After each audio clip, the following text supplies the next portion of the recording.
그러면은 좀 다른 쟁점 뭐 법률 현안이라고 뭐 쟁점이라기보다는 2주에 있었던 주요한 내용들에 대해서 좀 리뷰하는 시간을 갖도록 하겠습니다. 정경심 그 재판이 어제 결심됐죠. 구형이 이루어졌는데 7년형의 벌금 9억 원, 추징금 1억 6,400만 원이 나왔어요.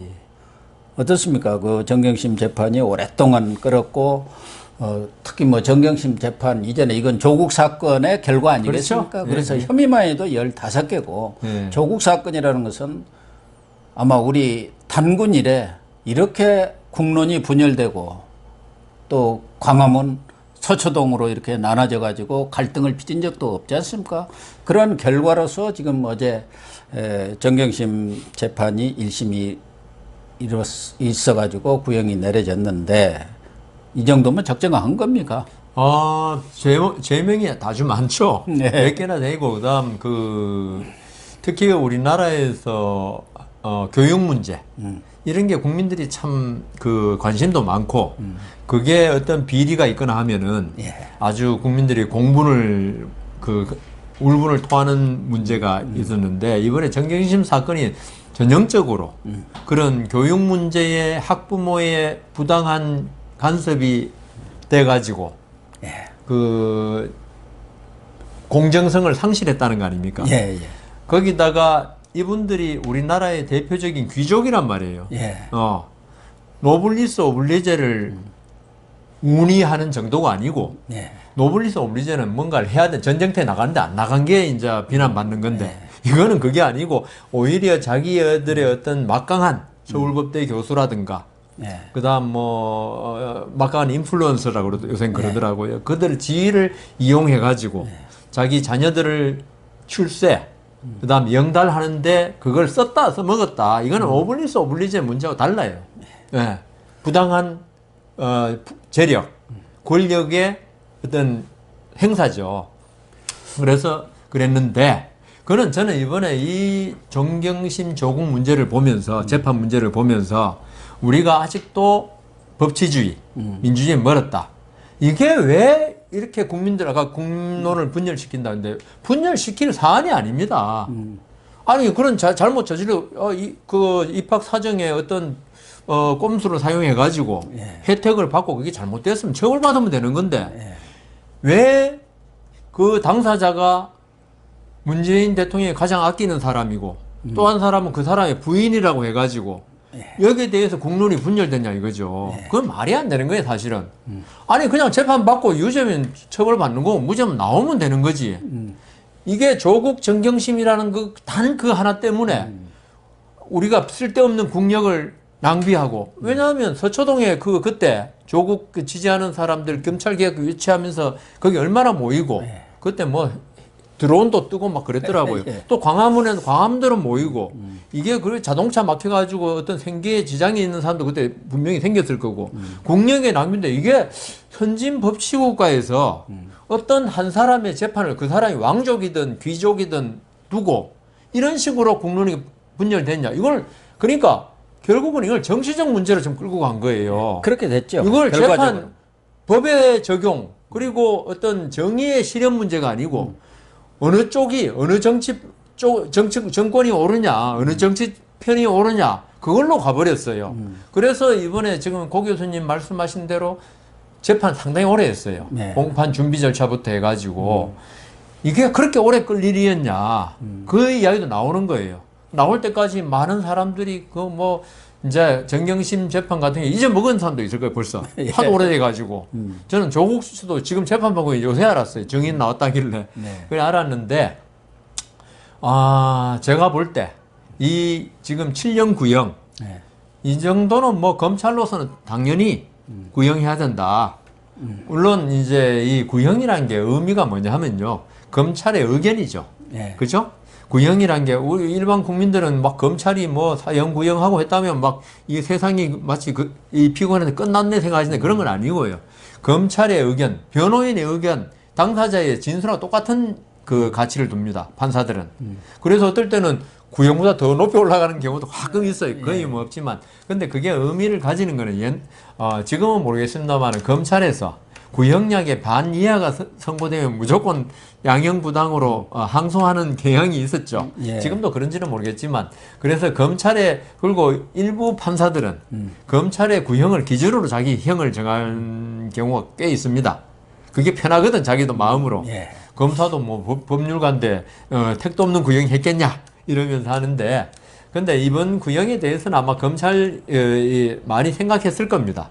7년이면 사실 그게 다 인정, 뭐, 지금 제목이 많은데, 뭐, 다 인정되라고는 할 수 없지만은, 그게 이제 형이 얼마 나오느냐, 예측을 이제 제가 사실은 뭐, 공소장을 다시 한번 읽어봐야 되는데, 뭐, 한 3년? 2년? 그렇게 나오지 않을까. 예. 그 다음, 집행유예 가능성도 있다, 지금, 현재로서는. 그러니까 조국 정경심 측에서는 예. 뭐 15개 혐의가 있지만 검찰의 수사라는 것은 궁극적으로 보면은 조국 장관을 사퇴시키기 위해서 예. 당시 이제 장관 아닙니까? 지금 전 장관이 됐습니다만은 그런 목적을 가진 표적 수사고 정치 수사다 이런 주장을 계속 해왔던 것인데 어제 검찰은 이번 사건은 유사 국정농단 사건이다. 국정농단이나 다름없는 권력형 비리라는 것이고 학벌의 대물림, 부대물림 이런 것을 한 공정과 신뢰와 법치주의 가치를 훼손한 것이다. 예. 이렇게 구형에 하면서 이유를 댔더라고요. 그런데 문제는 추미애 법무장관이 어제 법사위에서 이 문제와 관련해서 아니 조국 그 표차장 위조 그게 무슨 권력형 비리고 그게 무슨 수사감이냐. 이것은 완전히 정권을 흔들기 하고 정부를 공격하기 위한 것이다. 민주주의 시스템을 망가뜨리고 있는 것이다. 이렇게 단언을 했어요. 지금 어제 구형이 이루어지는데 법치의 수호자야 할 법무장관이. 그러면은 이게 뭡니까? 그러니까 추 장관이 아들 문제 딱 비교해 보면요, 이거 별거 아니에요, 이거. 그렇죠, 그러네요. 아니 아까 국방 문제하고 교육 문제가 우리 국민이 제일 그거 하는데, 아들이 한 거 이거 사실 수사가 제대로 됐는지 모르겠지만은 엄청난 사건인데 탈영 아닙니까? 탈영 그 만일 지금 야권이 주장한 대로 한다면은 그런 문제에 있어서 이게 지금 무슨 대의가 또 동부지검장을 고소까지 했더만요. 지원장교 했던 사람. 그 사람이 어때 검사장을 고소할 때는 그게 보통 마음을 가지고 보통 근거를 가지고 했겠습니까? 어떻게 될지도 모르고 자기가 무고가 될 수도 있는데 그래서 이런 추미애 장관의 어떤 의식 구조에서 볼 때는 조국 장관 정경심 교수에 대한 검찰이 사실 자기 부하인데요. 자기가 지 감독은 하는 데인데 최고 책임자라고 늘 주장하고 있잖아요. 검찰총장도 내 꼬봉이다. 뭐 일본 말로 뭐 그거 아닙니까? 좀 사표 받아라 그러고 자기한테도 거역하냐 그러고 명을 거역한다 이러면서. 아니 여기 대해서 어떤 비난을 하거나 옹호는 안 할 망정. 거기에 대해서 어떤 언급을 한 자체가 그럼요. 정말 잘못된 거죠. 그리고 사실 거기에 대해서 야당이 물었는지 누가 물었는지 모르겠지만 물었기 때문에 대답하는 자리에서 그랬겠는데 그 물은 것도 잘못이지만 제 생각에는 아까 왜 잘못이라 그러냐면은 이거는 정경심 조국이라는 사람의 피고인 아닙니까 지금? 피고인의 재판이지 그게 이제 그걸 자꾸 정치권으로 끌고 들어오려는 자체가 저는 반대이기 때문에 그걸 자꾸 정치 문제에 무슨 정치화하고 있는 거 아닙니까? 야권도 정치화가 있는 거니까 저는 옳지 않고요. 아니 그 사람 재판 제대로 법원의 기능에 맡기고 정치인들은 정치하고 이래야 되는데 이건 뭐 법원에서 지금 재판하고 있는 사실조차도 전부 정치권을 끌어들이니까 거기에 대해서는 마땅치는 않지만 추미애 장관도 거기에 대해서 이렇게 해야죠. 이거는 지금 재판 받고 있으니까 재판부의 판단에 맡깁시다. 그리고 그렇게 해야죠. 구형도 검찰의 판단에 맡깁시다. 왜냐하면 추미애 장관이 수사를 안 해봤잖아요, 이 사건. 그러면 조국 정경심 사건을 수사한 검사가 가장 구형을 근거를 씁니다. 검사들이 공판 카드라고 있는데, 그러면 그 사람이 그래도 생각해서 그럼 사형 구형하면 얻을 거예요. 그러니까 다 근거를 적는다고요. 그러면 그걸 존중해 줘야 한다고 그래야지. 자기가 수사도 안 해보고. 그다음에 그리고 지금 최종적인 법원의 판단이 남았어요. 이런 상태에서 검찰에 그걸 비난한다는 거 있죠. 그건 검찰이 아까 제가 그랬잖아요. 의견이라고. 의견도 못 냅니까? 그러니까요. 내고 안 내고를 떠나서 추 장관이 그렇게 말하는 거는 정말 장관으로서 있죠. 너무나 부적절하다. 거기에 대해서 특히나 예? 지금 제가 일자리에서 수십 번 말하는데 조국 장관이 지금 여권의 지금 윤석열 총장에 대한 태도는 모든 걸 반검찰 개혁파의 저항으로 본다고요. 결국 이번에 구형을 한 검사나 정 교수를 갖다 수사한 검사나 전부 다 어떻게 보면 검찰 개혁을 반대하는 사람들 조직적 저항으로 보는 것 같아요. 그러니까 장관이 이런 말이 나오지. 이걸 순수한 정치적 의도를 배제하고 이거는 그 일개 형사 사건이다 그러면 장관이 이런 말 절대로 안 하죠. 그러니까 이 정권에 있는 사람들의 어떤 의식 구조라든가 이런 게 자기 쪽이 아닌 사람 또 반대 진영이다 하면은 그것을 완전히 적으로 생각하고 타도해야 할 대상. 그 논리도 필요 없어요. 그렇게 지금 하고 있는 거 아닙니까? 예. 그게 제일 문제인데 그것이 지금 단적으로 드러난 게 며칠 전에 국회 운영에서 청와대 국감이 있었습니다. 예.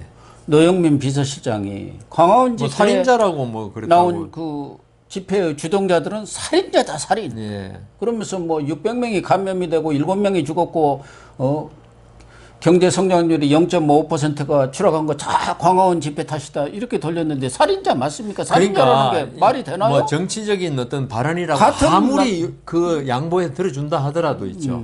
살인이라는 건 뭐냐 하면 살인의 고의가 있어야 됩니다. 그렇죠? 내가 저놈을 죽이겠다고. 근데 광화문 집회 나간 거 저는 뭐 찬성은 하지 않습니다. 왜냐하면 정부가 그때 코로나에 대해서 그렇게 방역에 애쓰고 있는데 결과적으로 이게 전파시킬 수 있는 우려가 많은 집회는 맞아요. 그렇지만 그 사람들이 내가 전파시키려고 나갔겠습니까? 그럼요. 그리고 내가 전파시켰다 하더라도 그 사람이 죽는 걸 원했겠습니까? 그럼 미필적 고의가 되긴 되겠네요. 근데 그 정광훈 목사라든가 그 광화문 집회했던 사람들이 진짜 이거는 살인자라고 청와대 그것도 비서실장 아닙니까? 제가 아까 그랬잖아요. 정세균 나가 총리 이야기하면서 화합시킬 수 있는 사람. 아니 아무리 한 집권 여당이고 문재인 대통령을 보좌하기 위한 비서실장이지만 청와대 들어가면 있죠. 더불어민주당의 비서실장이 아닙니다. 온 국민의 비서실장입니다. 그렇죠. 그리고 청와대는 이번에 바이든도 그 이야기 했더만요. 우리는 이제 전부 다 단합해야 된다고 하듯이 대통령을 맡거나 이 어떤 공직을 맡은 사람은 있죠. 오늘 제가 판사 보고도 많이 이야기했잖아요. 어떤 이념을 가졌다 하더라도 그걸 갖다 판결에 표출시키면 안 된다고. 그러니까 노영민 실장의 이야기도 있죠. 어떻게 보면 청와대 비서실장이 아니고 공직을 가진 어떤 정파의 대변인으로서 이야기한 거라고 밖에 안 보이거든요. 그것도 어느 정도야지. 아니 거기서 나온 거 지금 제가 말씀드린 대로 아주 부적절했다. 거기에 그때 코로나가 아주 지금 전파가 막 되고 있는 상태에서 거기에 대해서 안타깝게 생각하다 이 정도로 그쳐야지. 남의 마음을 후벼 파고 지금 정광훈 목사는 구속돼 있죠. 뭐 이런 사람들에 대해서 그리고 그 사람들이 어떻게 그 코로나 전파시키고 싶어서 나가는 것도 아닌데 살인자라는 말을 쓰는 건 그 사람들을 영원한 적으로 돌리겠다. 당신은 우리 국민도 아니야. 청와대 비서실장이 그런 이야기를 한다는 거는 어떤 공직자로서의 도리, 일반 그 국민, 그러니까 뭐 요새 대깨문이라 그러잖아요. 그런 사람들이 말하는 거하고 격이 다르다 이거죠. 그래서 추미애 장관이 자기가 지휘 감독하는 검사들을 정치검사라고 하고 정권 흔들기 위한 수사라고 이렇게 폄하해버리는 거나 노영민 비서실장은 대통령 비서실장이고 전 국민의 비서실장이라고 할 수 있는 사람이 국민을 거기에 자기들에게 반대했다. 자기들의 명령에 또 자기들의 방침에 순응하지 않았다 해갖고 살인자로 하는 그런 인식이 제일 문제라는 거예요. 그 연장선상에서 또 맞습니다. 어제 또 박범계라고 또 판사 출신입니다.